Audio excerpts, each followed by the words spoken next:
Butterfingers. That's what they called her behind the pharmacy window when she fumbled a medication cart in front of the wrong resident. Dr. Marcus Caldwell heard it first, 3 weeks into Ashley Cooper's employment at Seattle General, whispered by a surgical tech who didn't know the chief of surgery was standing 6 feet away, arms crossed, listening.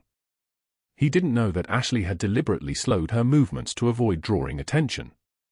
He didn't know that beneath her scrubs lived the kind of hands that had once saved lives under fire. And he certainly didn't know that the slight tremor in her left hand when she reached for 4 catheters wasn't weakness, it was a medical discharge, a court-martial, and 3 years of rebuilding herself into someone invisible enough to exist in a hospital without anyone asking questions she couldn't answer. The tension building between them would explode in ways that shattered careers. But first, Ashley Cooper had to survive her shift.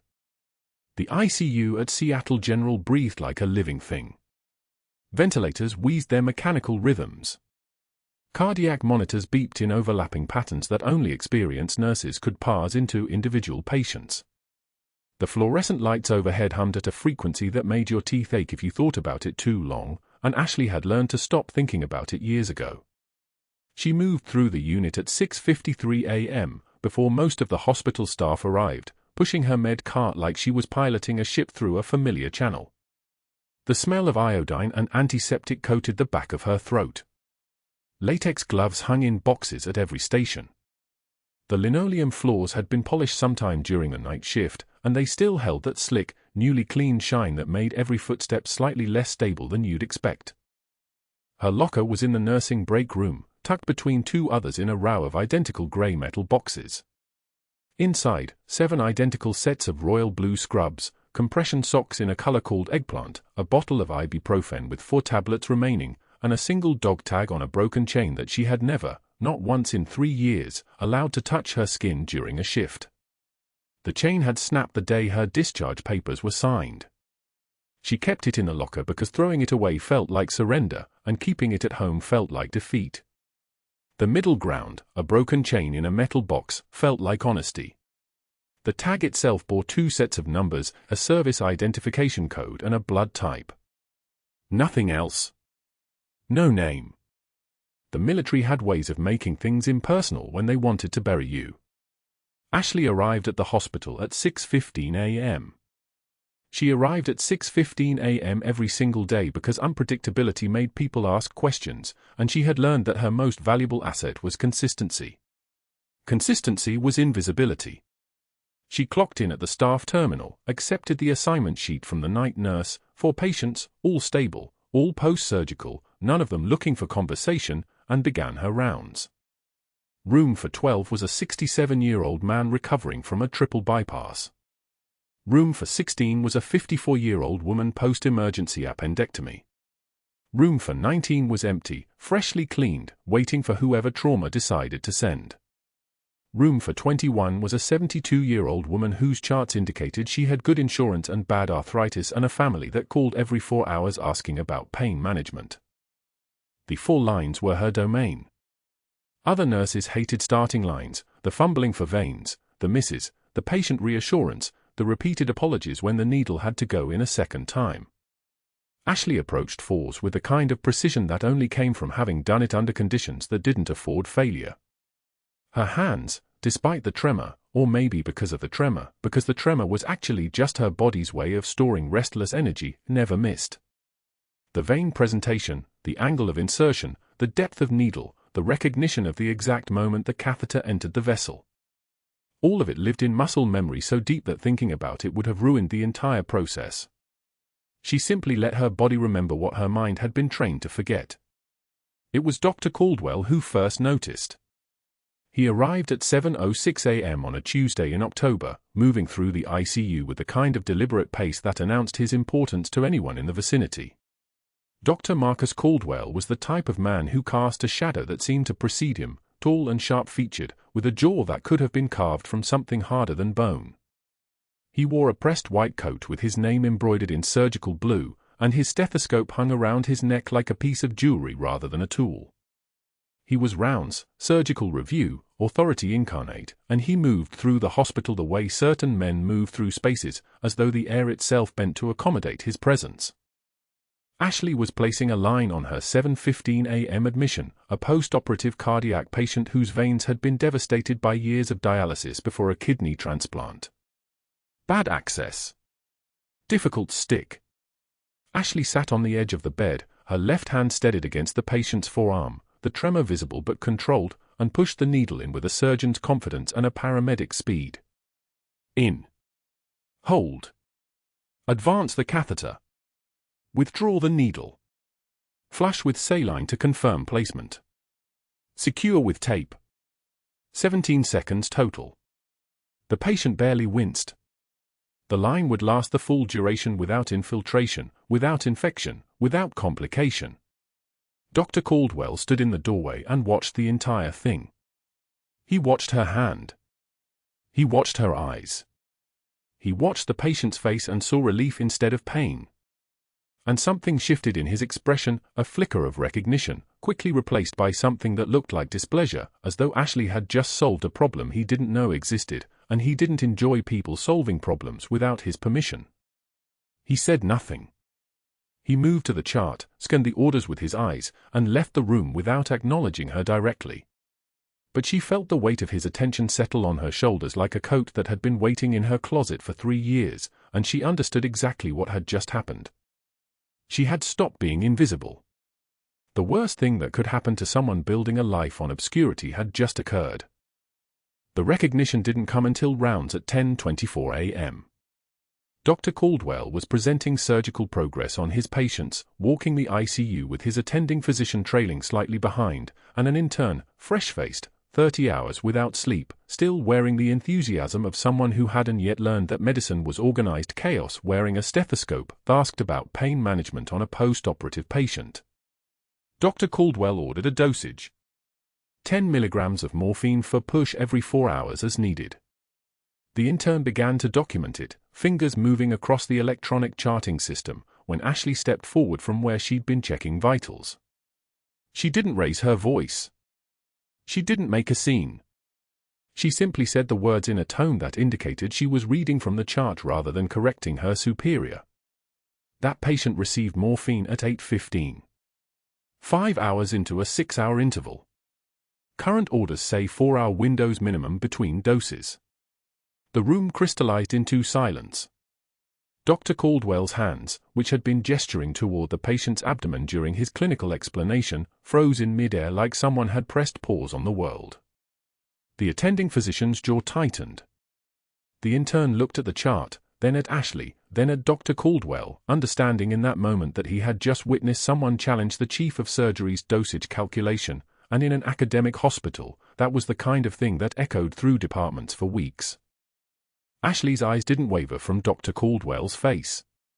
She had learned, in places that taught hard lessons, that flinching was an invitation. That breaking eye contact was submission. That the moment you looked away was the moment someone could hurt you. Her hand tremored slightly against her clipboard, but it was just her body breathing, just the residual energy of someone who had learned to exist at a frequency slightly higher than the rest of the human world. Dr. Caldwell smiled. It was not a warm smile. It was the smile of someone who had just realized something useful about another person, the way a hunter might smile when spotting movement in the brush. "Thank you, Cooper," he said, his voice smooth as silk stretched over ice. "We'll adjust." "Good catch." The words were polite. The tone was a declaration of war. He turned to continue rounds, and Ashley released a breath she hadn't known she was holding. The attending physician glanced at her with something that might have been respect or might have been pity. She had learned that people rarely offered both simultaneously. The intern looked genuinely confused, as though he couldn't parse how correcting a superior was somehow a hostile act, and he probably wouldn't understand that for another 5 years, when he'd either assimilated into the hospital hierarchy or left to practice medicine somewhere that valued competence over credentials. Ashley returned to her patient assessments, her hands moving through the familiar choreography of vital signs and fluid balances and wound inspections. But something had shifted in the baseline frequency of the day. She could feel it the way animals feel pressure changes before storms. There was a storm coming, and Dr. Caldwell had decided that she would be the center of it. At 2:53 p.m., she was restocking the supply closet when a memory surfaced, unbidden, unwelcome, powerful enough to make her grip the foot-tubing cart harder than necessary. A courtroom. Not civilian. Military. A JAG officer reading charges while she stood at attention in dress uniform, her dress blue so crisp they could have cut paper, her jaw locked so tight her teeth ached. And across the table, uniform of an Air Force colonel, signature on discharge papers that she hadn't read twice, hand steady as surgical steel, signing away her career with the kind of finality that only the military could deliver. Colonel James Hartley. She'd had his name memorized once, in the way soldiers memorize names of people who matter. She deleted it from her active memory 3 years ago. Now it had surfaced like a submarine breaking through ice, and she understood why. The universe had a sense of irony, apparently. The sense of humor of something that enjoyed teaching lessons through trauma. She tucked the memories back down and returned to the floor. Her shift ended at 3:16 p.m., and she changed out of her scrubs in the break room with 3 other nurses moving around her in their own post-shift routines. The dog tag she did not touch. The broken chain she did not adjust. She locked her locker and walked out through the hospital corridors toward the parking garage, her badge clipped to her waistband, her reputation now something other than invisible. Dr. Caldwell's office was dark. He was likely in surgery. She had 6 hours before night shift found someone else to care for his patients, and she had learned long ago that time was the most valuable resource in situations like this. Time to prepare. Time to adjust. Time to remember that she had survived worse than a resentful surgeon who didn't know her actual threat level. The parking garage smelled like oil and exhaust and the particular staleness of recycled air. Her car was a 2008 Honda Civic, paid in cash from a fund she'd built over 3 years of overtime shifts and deliberate poverty. She opened the driver's side door and sat without starting the engine, her hand gripping the steering wheel like it might try to escape. Through the windshield, she could see the Houston afternoon heat rippling off asphalt in waves that looked like water but weren't. A helicopter passed overhead, medical transport, heading toward the helipad on the east side of the hospital, and the sound of the rotors filled the parking garage like the earth was breathing in distress. She didn't cry.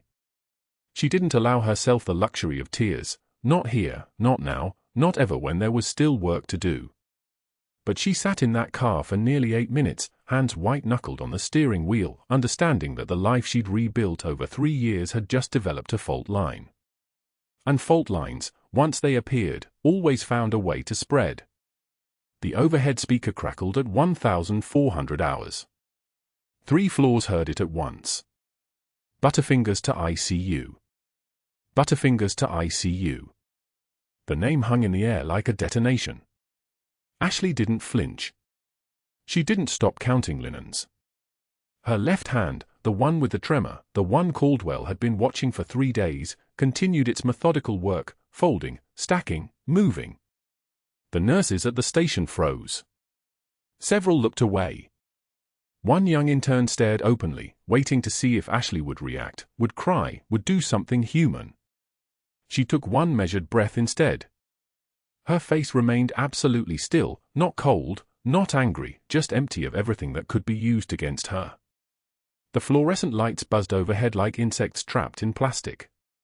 She finished the linens. She set them on the shelf. She walked past the station without looking at anyone, her badge hanging silent against her chest, and clocked into the next unit. No one followed her. An hour later, Caldwell found her in the supply closet. The small room smelled of bleach and cardboard, the air thick and stale. He closed the door behind him with the quiet certainty of a man who owned the space. "Your performance review goes to the board Friday," he said. His voice was surgical, precise, clean, designed to cut without tearing. He was still in his white coat, still carried the weight of his title like armor. "And I have connections you can't imagine. People who matter listen when I speak. Do you understand what I'm telling you?" Ashley met his eyes. She was a full head shorter, standing between a shelf of gauze and a stack of trays, but something in her posture made him take half a step back without realizing it. She allowed one single tear to escape, just one, deliberate as a command, and wiped it with the back of her hand without breaking eye contact. "I understand you're threatened by competence you can't control," she said. The words were soft. That was the power of them. Soft things that cut deeper than anything shouted. His jaw tightened. A muscle worked beneath his skin. For a moment he looked like he might say something else, but instead he turned and left, the door swinging shut behind him hard enough to rattle the shelves.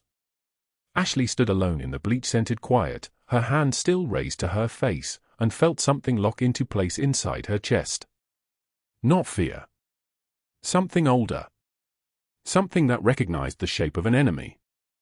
The parking lot at 1700 hours was full of leaving, people shedding their shifts like skin, moving toward their cars with the specific exhaustion of 12 hours on your feet. Caldwell positioned himself at the entrance where the light caught him, where maximum staff would pass. He waited until 12 nurses and 2 residents had clustered nearby, ostensibly heading out, before he spoke. "Ashley Cooper," he called, his voice carrying the specific tone of someone announcing something for the record. She was already at her car, hand on the door. She turned. "Effective immediately, you're being reassigned to overnight rotation. Performance concerns. Inability to handle day shift pressures. The schedule will be updated in the system by end of business." Several nurses stared at their phones. One whispered to another. Ashley caught the word sudden. Another looked at her with something between pity and relief, as if grateful it wasn't her name being spoken in the evening air. The residents said nothing. They were just passing through, would never remember her name anyway. Ashley stood perfectly still. Hands at her sides. She didn't defend herself. She didn't cry. She didn't explain that she'd been the most efficient day shift nurse for 2 years. She didn't mention the patient satisfaction scores or the 0 medication errors. She simply stood there while the story being told about her wrapped around her like smoke, visible to everyone but real to no one. "Thank you, doctor," she said, her voice exactly level. "I'll adjust the schedule on my end." She walked to her car alone.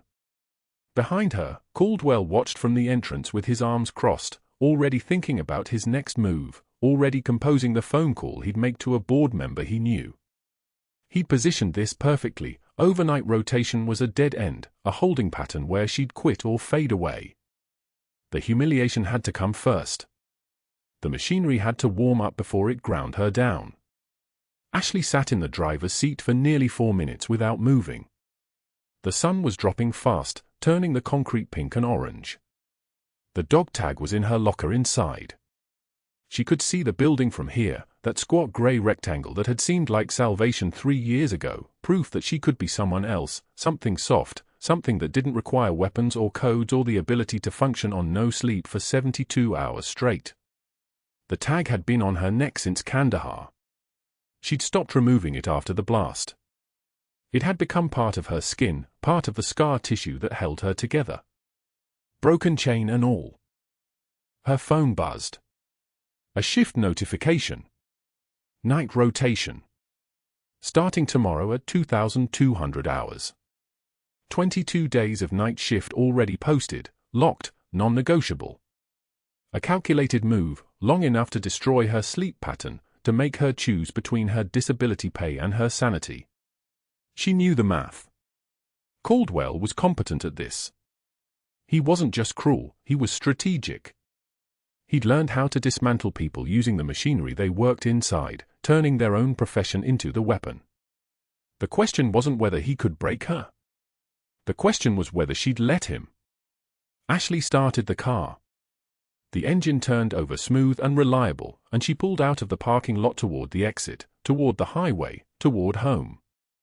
The lights of Houston spread out in front of her like a landing zone, and somewhere in that sprawl was a dog tag on a broken chain that had survived blast radius and sepsis and the kind of loss that didn't fit on discharge papers.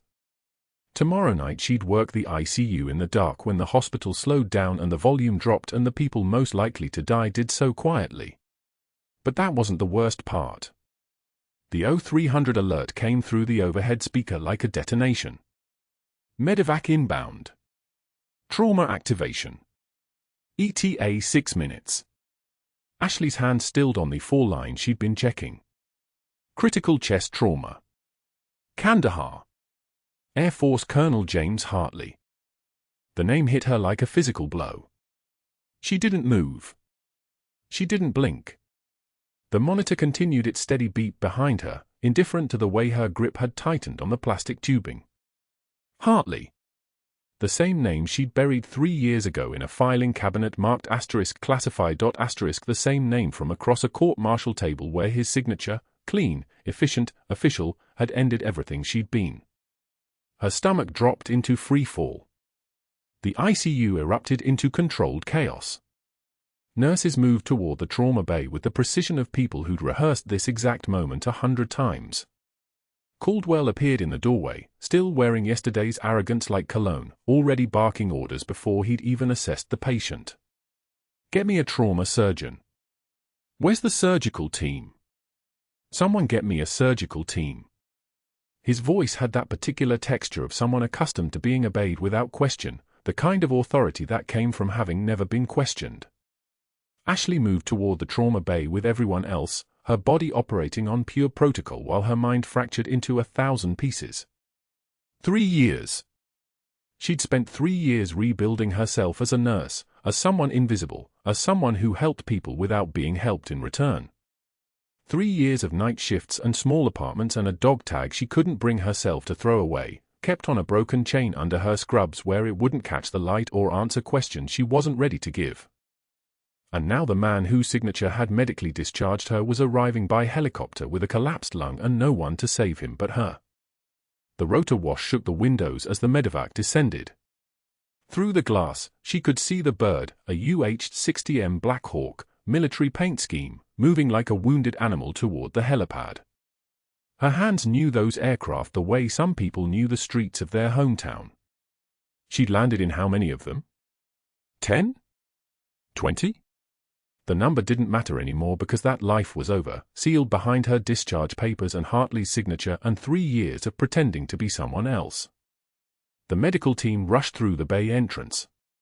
2 paramedics moved with the coordinated efficiency of people trained in the worst situations Earth could produce, carrying a stretcher between them like they were handling something that might shatter.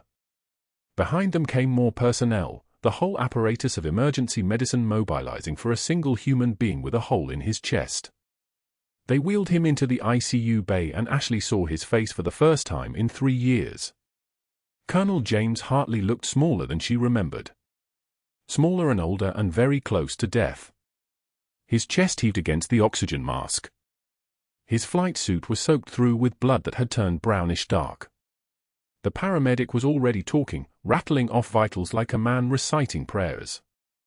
38-year-old male, tension pneumothorax on left side. We got a 14-gauge needle in at the scene but it's not holding. Oxygen sat is 64 and falling. We've been bagging him the whole flight. BP is 88/52. He's losing it fast. Caldwell moved in with the confidence of someone who'd never been wrong. Get him on the monitor. I want a chest x-ray in the next 90 seconds. Someone call surgery. We need a chest tube kit from the 2nd floor. Now. He didn't look at Hartley. He looked at the monitors, at the data, at the problem that had arrived in his hospital demanding to be solved. Ashley positioned herself at the bedside. Her hands were absolutely still.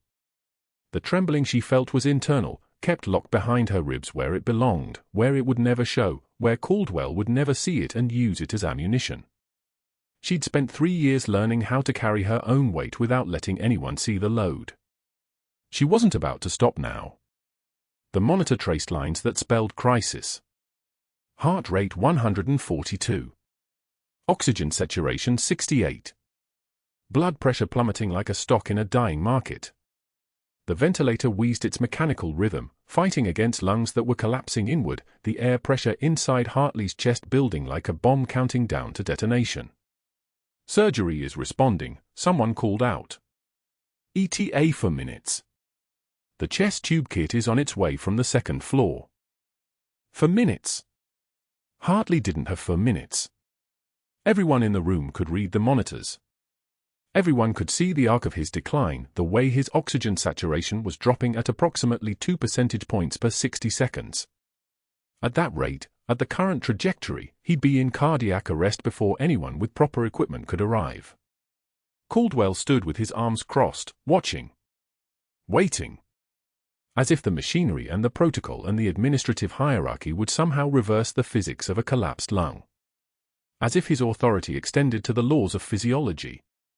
His face held the expression of a man absolutely certain he was in control of the situation, which meant he wasn't in control of anything at all. Ashley moved. She didn't ask permission. She didn't raise her hand or defer to the chain of command or wait for someone more senior to make the decision. She simply moved toward the equipment cart with the kind of efficiency that comes from 3 years of controlled habit, 3 years of muscle memory that hadn't forgotten what her hands had been trained to do before she became a nurse. There was a pack of MREs in her bag, meals ready to eat, a habit left over from a life she wasn't supposed to acknowledge. She pulled one out. Chicken and noodles. She'd grabbed it without thinking 3 nights ago during a break, the way some people grabbed coffee, the way her body had continued to move on the autopilot of a soldier even when her rank was gone. The packaging tore open under her fingers. She fashioned a seal, not sophisticated, not requiring anything but knowledge and speed. A piece of the MRE wrapper, folded and angled, creating an improvised valve that would let air escape from Hartley's chest cavity but wouldn't let it rush back in. It was the kind of thing they'd taught her in a training facility she wasn't supposed to talk about, using equipment she'd learned to operate in circumstances that classified documents still kept hidden. "Step back, Cooper," Caldwell said. It wasn't a request. It was an order delivered with the absolute confidence of a man who'd spent his entire career expecting obedience. "That's not protocol. We wait for the surgical." She already had the needle. 14 gauge. She'd palmed it from the crash cart with movements so economical that only someone looking for it would have noticed the theft. Her fingers found the second intercostal space, mid-clavicular line, the map of anatomy she'd learned to read the way other people read text. The needle went in. Not hesitant. Not uncertain. Just steady and true and perfectly executed. The hiss of air escaping was like a sigh of relief from the universe itself. Hartley's oxygen saturation started climbing. 68, 72. 74, the improvised seal was holding. The pressure was releasing. His body was getting air again, getting oxygen, getting the one thing between him and death that mattered most. The entire hospital was watching. Through the observation window, faces appeared. Nurses from the morning shift. Residents between rounds. An administrator who'd been charting at the desk. They watched Ashley's hands move with the fluid precision of someone for whom this wasn't theoretical, for whom the physics of respiratory trauma was muscle memory rather than something learned from a textbook, for whom stepping in front of the chief of surgery to correct his inaction required a kind of fearlessness that had nothing to do with bravery and everything to do with understanding what mattered. Hartley's oxygen saturation climbed higher. 76, 80. 84, sinus rhythm steady on the monitor. Her other hand stayed positioned on his chest, feeling for the subtle shifts in pressure that would indicate the seal was failing, ready to adjust if the improvised barrier started to give. 8 minutes. That was all it would take for the surgical team to arrive with the proper equipment. 8 minutes of holding a man stable who'd signed the papers that ended her career. She'd been taught to save lives in environments where the question of whether someone deserved to be saved never came up, where you did the job because the job had to be done, because people died when you hesitated, because hesitation was a luxury only people without training could afford. Caldwell's face had gone absolutely white with rage.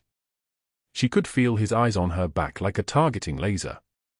She could feel the moment his mind switched from confusion to understanding to the realization that she'd just violated his authority in front of witnesses, that she'd acted without permission, that she'd saved a patient using methods he couldn't understand because they existed outside his frame of reference.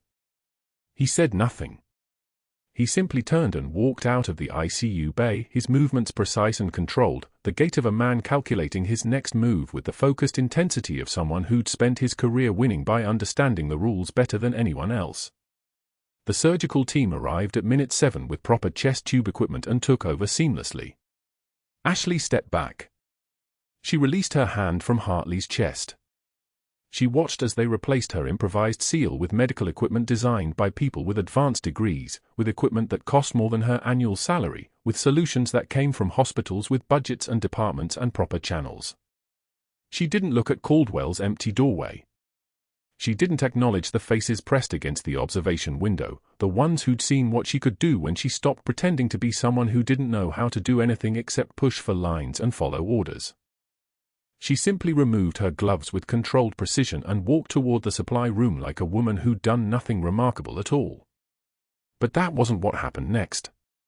What happened next ended careers. Caldwell moved fast.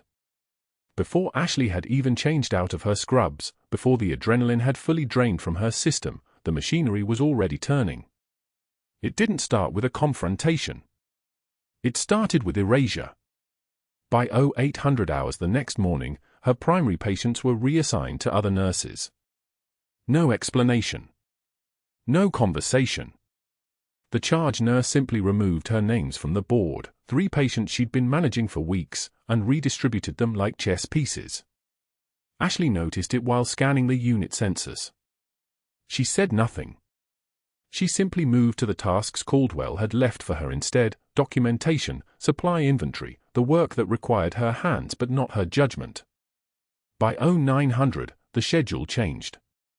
The printed copy on the break room wall showed her name stacked vertically for 7 consecutive days, double shifts, back-to-back 12-hour blocks with only 6 hours between them. Sleep became theoretical. Recovery became impossible. Caldwell had engineered the schedule himself. She could see his initials in red pen at the bottom of the form. The message was surgical: you're not leaving, and you're not resting. By 1000, her badge access to the ICU was revoked. The system rejected it at the scanner with a soft beep of denial. A supervisor override was now required every time she needed to enter. Every single time. She would have to ask. She would have to wait. She would have to stand in the hallway while someone with authority decided whether to grant her passage.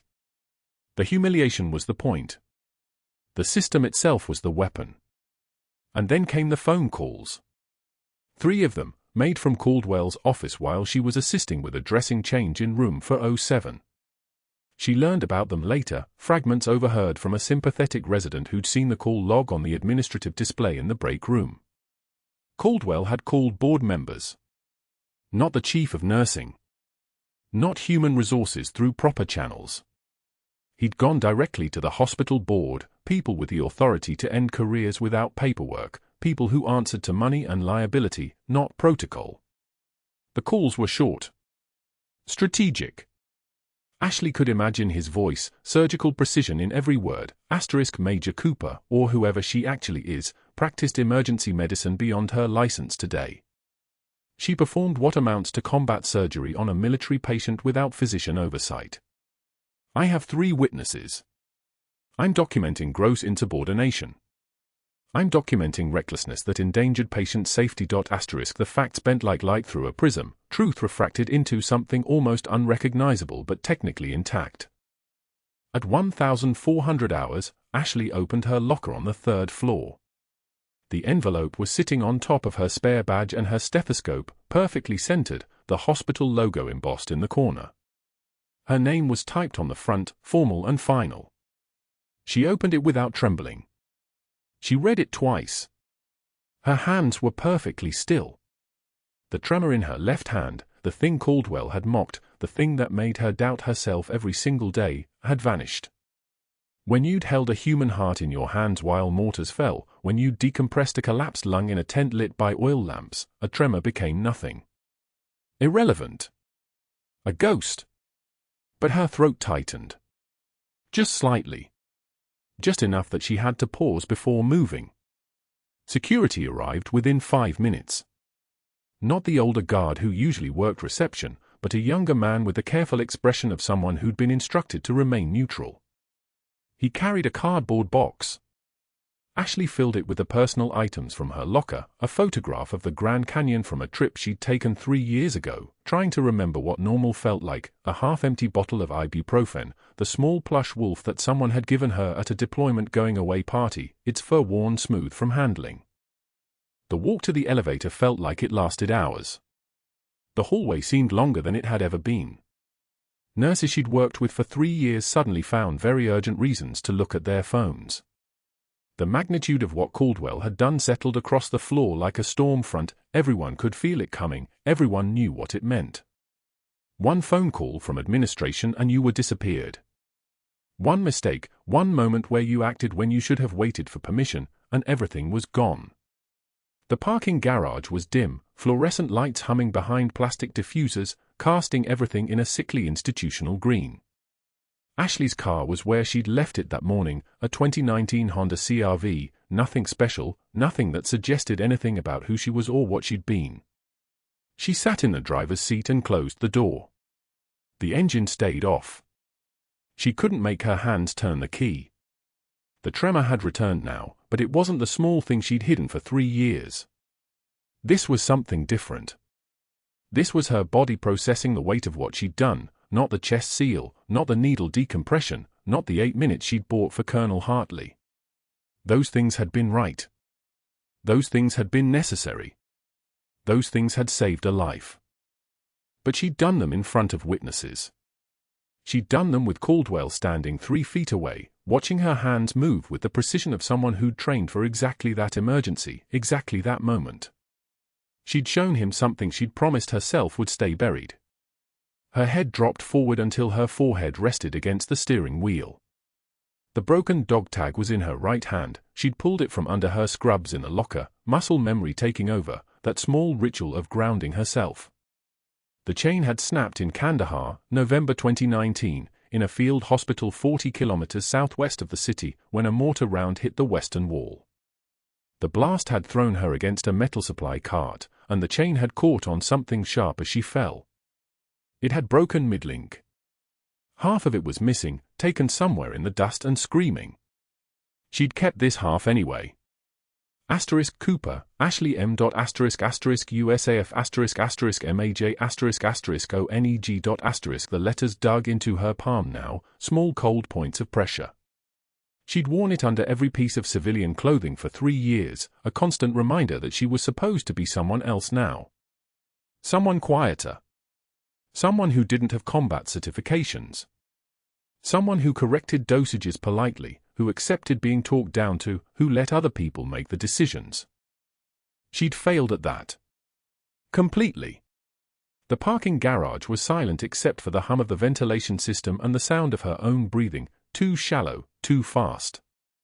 She stayed there for what felt like minutes, or maybe longer. Time had become negotiable.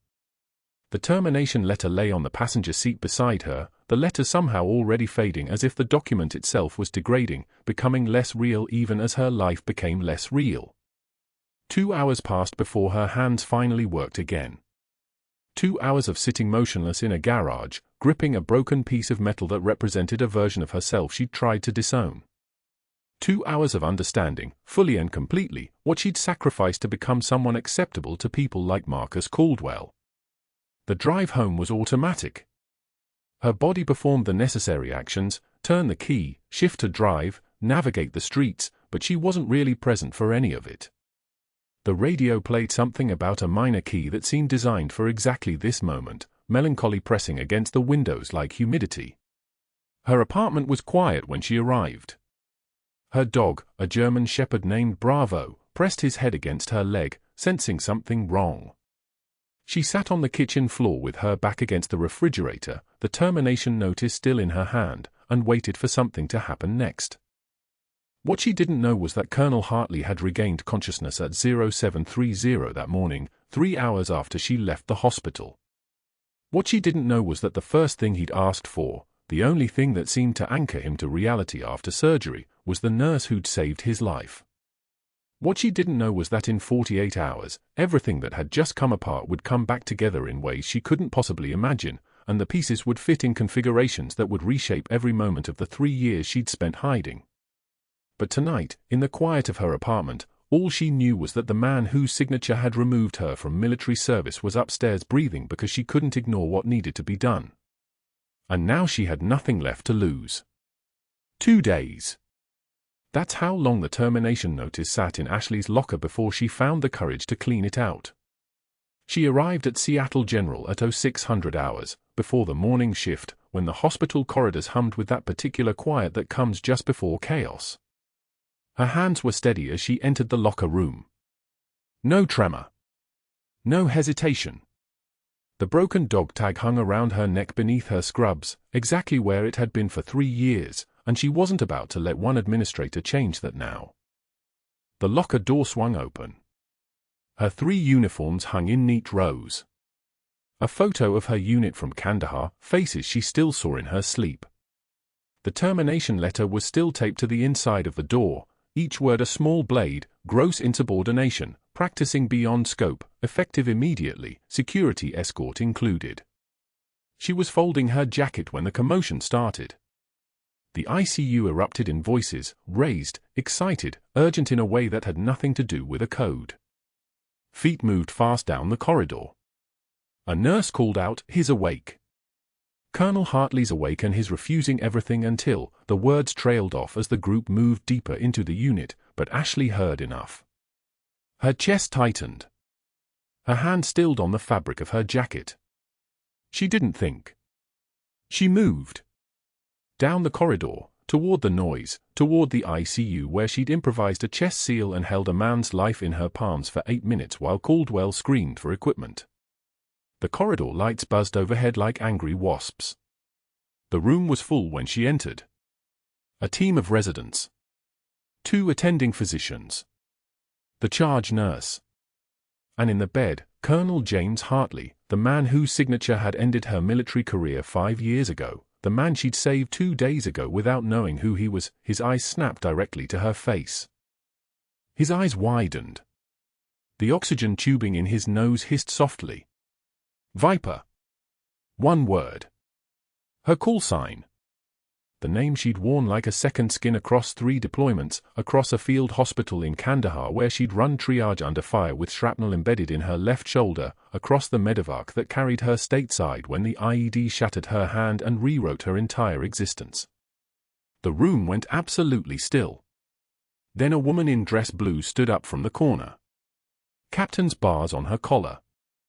Hartley's daughter. Ashley recognized the profile, the same jawline, the same grey eyes. The captain crossed the room in 3 strides and extended her hand, and when she spoke, it wasn't a question. Major Cooper. Not a greeting. A recognition. A salute delivered in words instead of gestures. Ashley took her hand. The captain's grip was firm.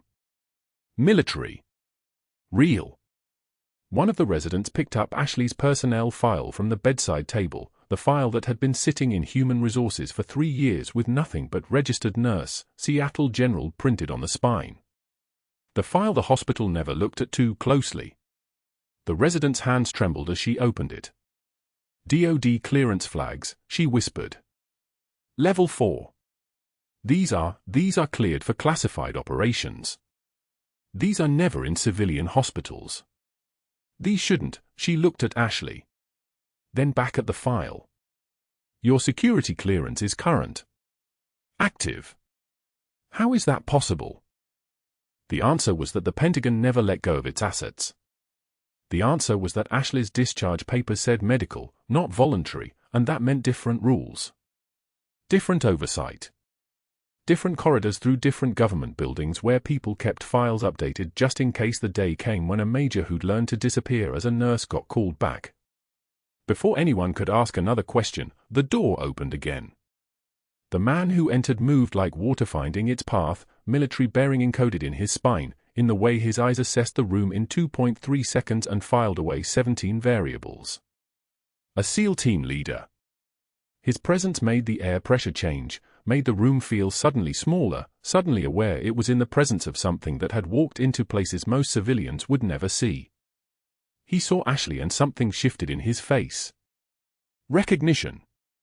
Not surprise. Something deeper. Major Cooper, he said, and the weight of those 2 words filled the entire room like water. "Colonel Hartley's requesting you specifically. He wanted you to know." He paused, and when he spoke again, his voice carried the precision of someone reciting facts he'd verified 3 times over. "Silver Star. Kandahar, Operation Enduring Freedom, 2018. Direct action. 7 casualties in your sector. You brought 5 home alive. The medical board flagged it as beyond scope excellence." He continued. "Bronze Star with Valor. Sanjan Valley. You maintained triage protocol for 14 consecutive hours under active fire while managing a field hospital with 23 casualties and 0 deaths. 0. The record before you was 4. He looked at her directly. "That's not standard nursing, Major. That's not civilian medicine. That's combat medicine at the highest level." The residents stared. One of them, a 4th-year resident named Torres, slowly set down the personnel file as if it had become radioactive. The SEAL leader wasn't finished. 3 combat deployments. 2 as senior medical officer. 3rd tour, you ran the entire forward operating base medical operations under fire. That's a command position. That's not a nurse. That's an officer who chose to run a hospital instead of a gun team." He paused. "The question everyone's going to ask is why you're working here. Why you're pushing an 4-cart and taking orders from." He glanced toward the door, then back at Ashley. "From someone significantly less qualified." The implications hung in the air like smoke.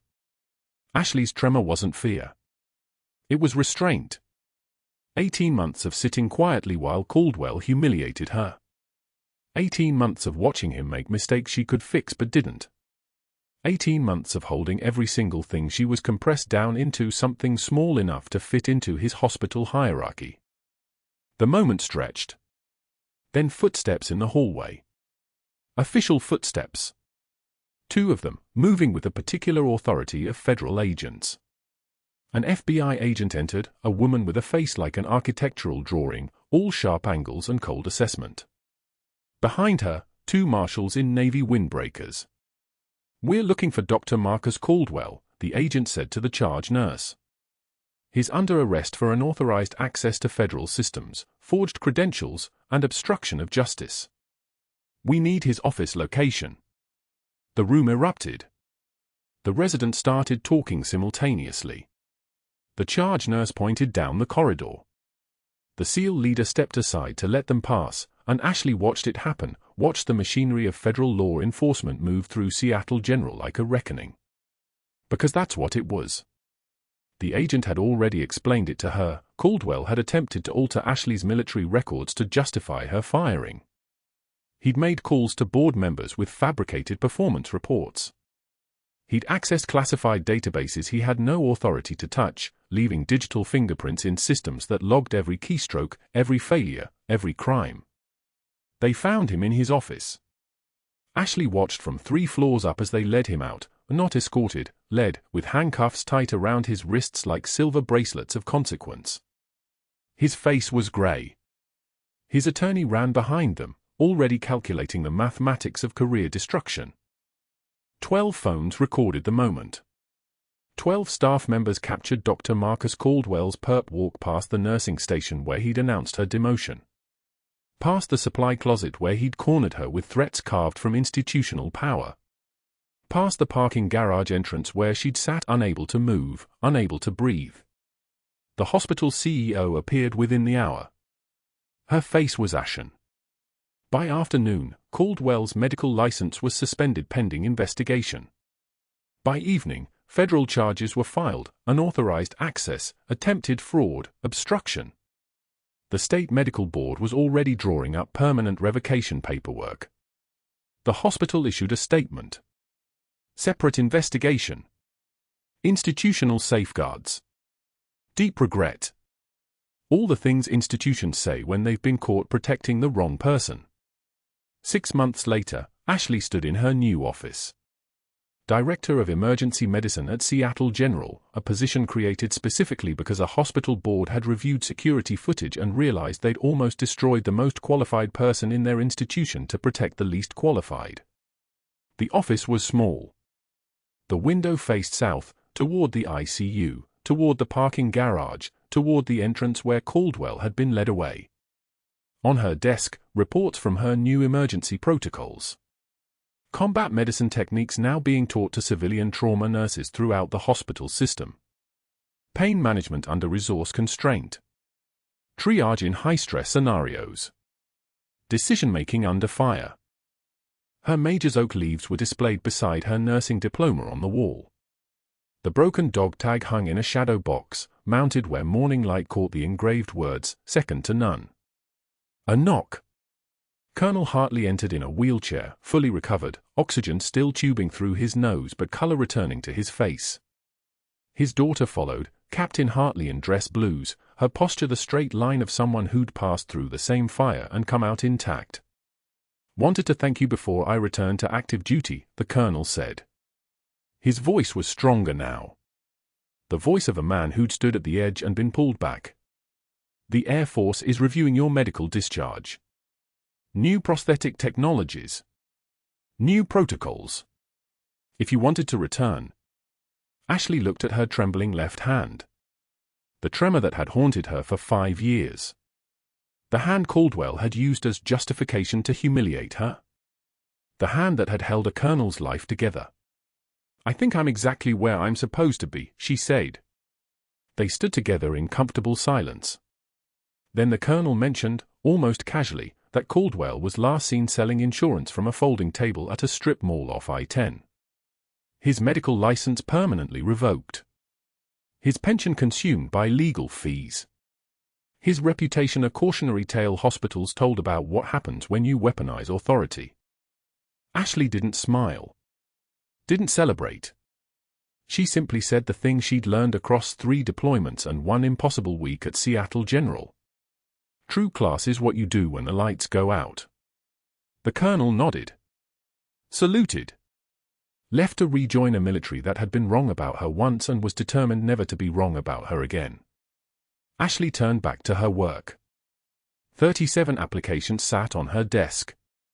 3 combat medics transitioning to civilian nursing, their files flagged with the same DoD clearance mark as hers had carried.